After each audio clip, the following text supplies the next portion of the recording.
Hi friends, మేము ఈరోజు పల్లీలు మిఠాయి చేసుకున్నామండి.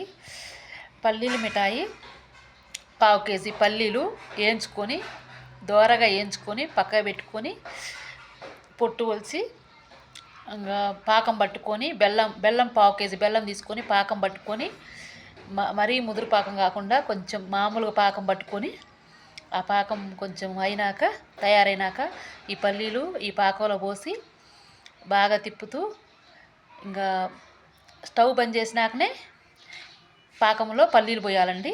స్టవ్ బంద్ చేయాలండి. పాకాన్ని కింది దింపి ఇంకా పల్లీలు పోసి తిప్పుతూ ఉంటే కొద్దిసేపు ఉన్నాక ఇంకా ప్లేట్లో పోసుకుంటే పల్లీల మిఠాయి తయారవుతుందండి. సూపర్ ఉందండి. మా పల్లీల మిఠాయి సూపర్ ఉంది. మీరు కూడా తయారు చేసుకుని తినండి friends. Bye friends. Thank you friends. బాగా సబ్స్క్రైబర్ చేసుకోండి ఫ్రెండ్స్ నా వీడియోలకి please friends. Thank you friends. ఇది పల్లీల మిఠాయి ఫ్రెండ్స్.